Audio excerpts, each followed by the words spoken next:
Hi, welcome back to the shop. Hey, I'm building a little, this is the carriage off of my little Grizzly G0769, that's Golf 0769er, lathe milling machine combo. And this is where your cross slide crank would be. And I'm building a cover that will travel with the carriage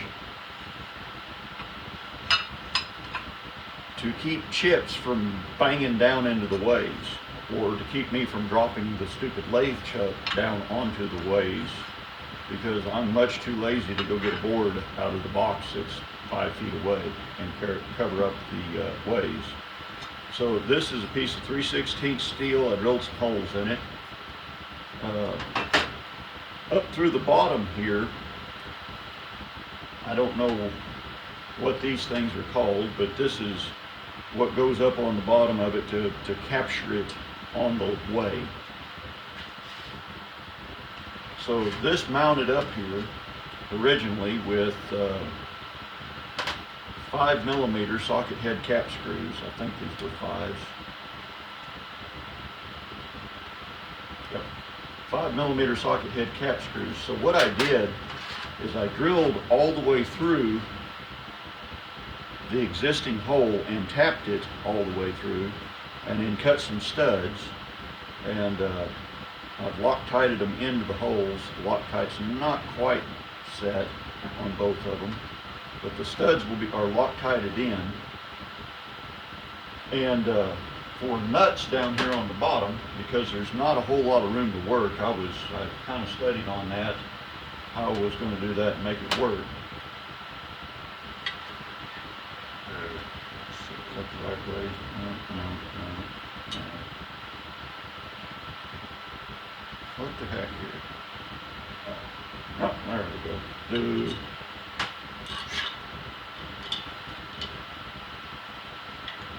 So for nuts, I took some, I believe 8mm. Yep, 8mm socket head cap screws.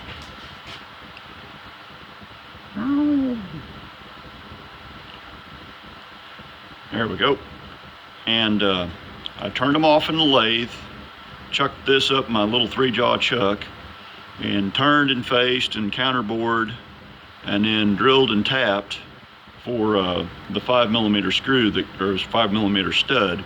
And this will capture this plate from the backside here, such as that.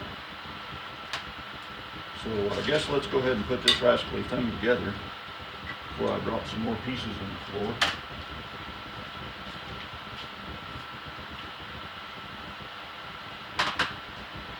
And someone like Robin Renzetti or Stefan Gottswinter, or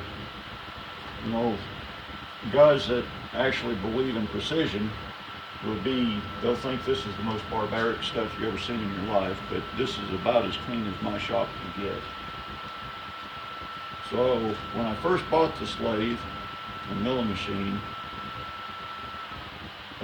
I ended up fighting chatter, and what amounted to was all of these mounting screws, bolts, fasteners, whatever you want to call them, they were all just flopping loose. So I tightened them up, and then the carriage wouldn't travel. So what I ended up having to do was sit down for about an hour or two, playing with shims and shimming, and that's what that little piece of paper was a paper shim to get the whatever you call this part, to get the clearance set right. That needs a little hurl on it. I believe in oiling threads.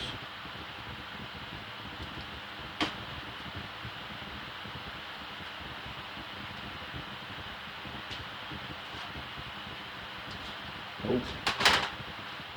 Yep.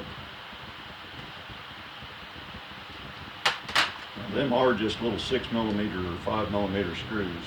They are not big screws. So there's really no cause to Get your 4-foot cheater pipe out on them. So there we go. I'm going to continue assembling this, and you can come back and join me here in a minute.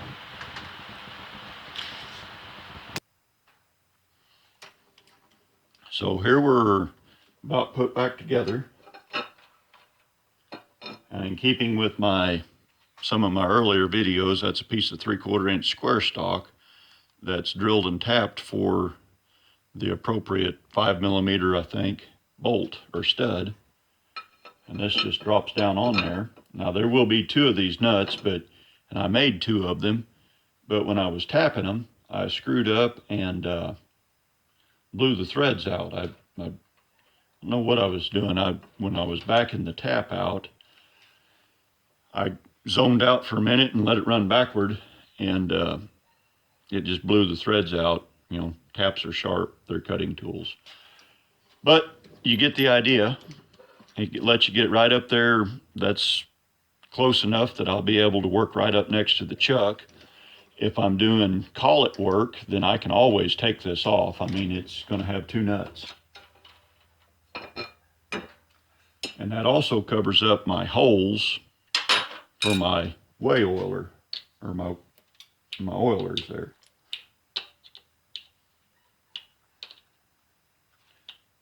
I've always been kind of nervous about the amount of crud that gets down on there. Every time I go to oil this, I end up blowing I take a air hose and blow that off after I've vacuumed it off. But there's still, there's microscopic particles of crud that are going down in there. So that'll help with that. It'll keep some of it out. And I've also made a little, I'm kind of in idea stage right now, but I've made a little chip cover to go on the back here. And the way this works, this just